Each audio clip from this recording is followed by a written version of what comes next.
Welcome to Man Does Tech, where I solve the problems you didn't even know you had. You begin by confirming the Ps3 firmware is current and that the keyboard supports USB HID. Plug the keyboard into any available USB port with the console powered off, then turn the Ps3 on. This forces a fresh device handshake. Once done, wait 10 to 20 seconds so the system enumerates the keyboard. If prompted with device detection, messages follow them. This step establishes the physical and software connection that allows the Ps3 to map keystrokes to system input.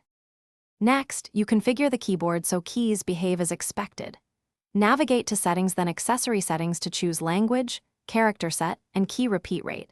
This matters because regional layouts differ. Once configured, open any text field such as Search or Friends and type to confirm mapping, special keys like Enter and Backspace, and numeric row behavior. If characters are incorrect or keys repeat too fast, make adjustments in accessory settings. This ensures reliable typing and game chat performance. Finally, you handle wireless keyboards and complete verification.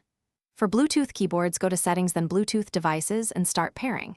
Enter the PIN the keyboard requires and confirm connection. Once paired or plugged in, test typing in game chat and navigate menus to ensure all keys function. If the keyboard fails, restart the Ps3 to refresh drivers, try a different USB port, replace batteries, or repair the Bluetooth link. These steps resolve most connectivity issues and finalize a stable keyboard setup. Thanks for watching. If you found this helpful, don't forget to like and subscribe.